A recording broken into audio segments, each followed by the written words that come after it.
UB.net presents Poker2Nite. Coming up, Phil Ivey passes Daniel Negreanu on Tournament Poker's all-time money list.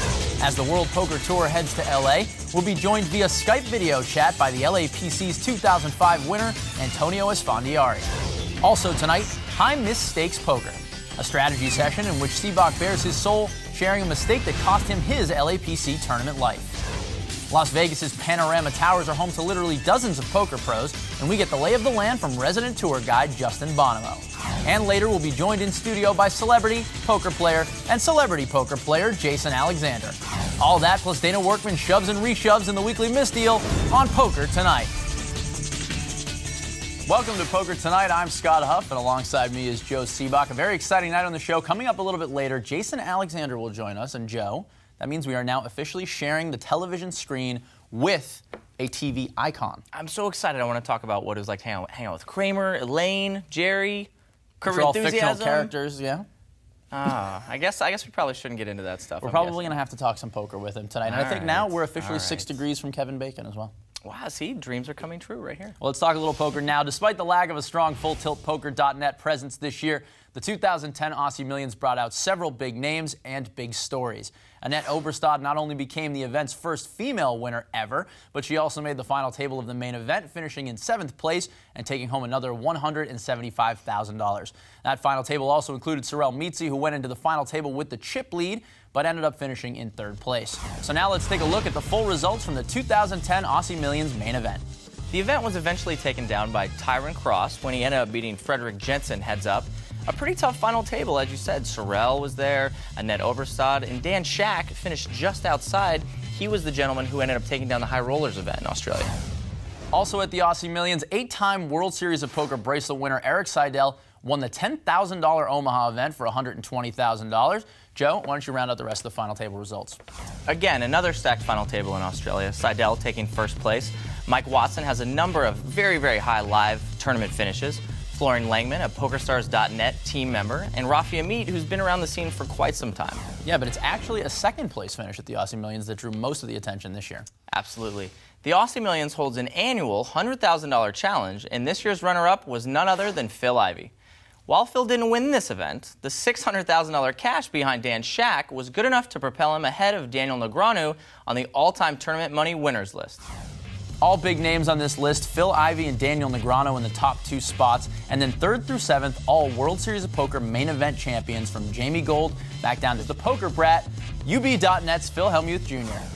All right, already a bit of controversy here to discuss, Joe. Ivey takes over the all-time money winners list with a runner-up finish in a $100,000 buy-in event. Some people in the media, some poker pros don't think they should count. Should $100,000 events count? I think they absolutely should count. If you have the money, you put it up and you play. Right? You take down that cash and you move up the list. The only problem I ever see is when there's a big live event put on by online sites, and then they put a lot of their own players in, and then it becomes sort of, stratified in that sense. But I think it's fine. I mean, I can agree somewhat on that, but I disagree with you overall. I think this is about the spirit of what the all-time money list stands for, and it stands for who are the best professional players on the tournament circuit, and a $100,000 buy-in event, let's be honest, is a little bit exclusionary compared to a $10,000 buy-in event. If you have the money, that's just the way it goes. I grew up wanting to play shortstop for the Chicago Cubs. Life isn't always fair. All right, well, one cash that cannot be contested, any way you slice it, is Phil's 2008 $1.5 million win at the Los Angeles Poker Classic. In 2009, a win at the LAPC was worth $1.6 million, but in 2007, it was worth $2.5. With the current state of the economy and the political climate toward poker, some wonder how this year's prize pool will compare to years past. Here to share his thoughts on that, as well as what it was like to be one of the earliest winners of a $1 million purse, is the magician himself, Antonio Esfandiari. All right, Antonio Esfandiari, doctor, thank you for being here. It's a pleasure to be here. Thank you for having me, Dr. Sebok. So you've done well in this event in the past. You've won it.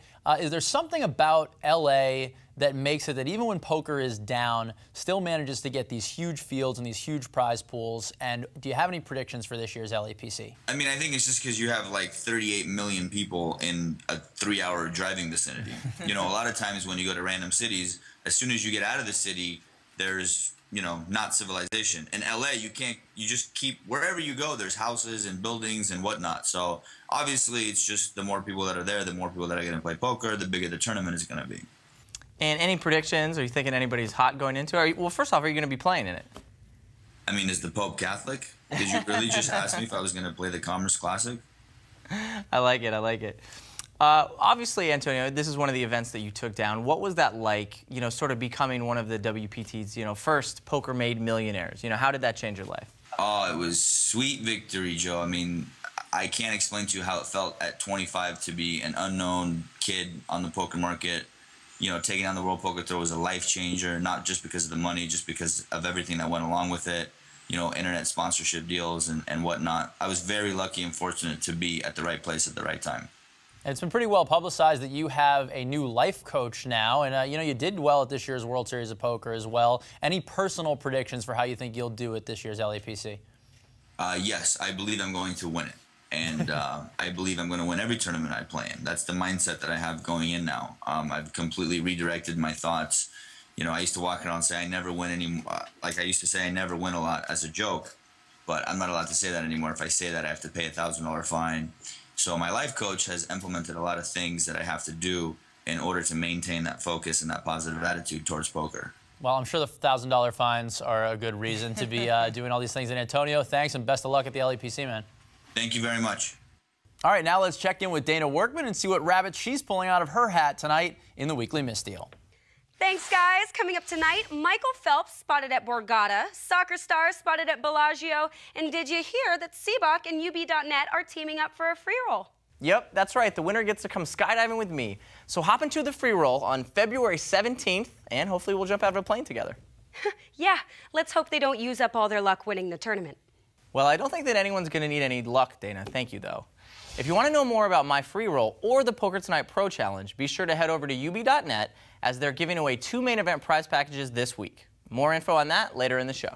All right, stick around. When we get back, we'll be joined in studio by one of the most memorable actors in television history, and he also plays poker. Jason Alexander on Poker2Nite, back right after this.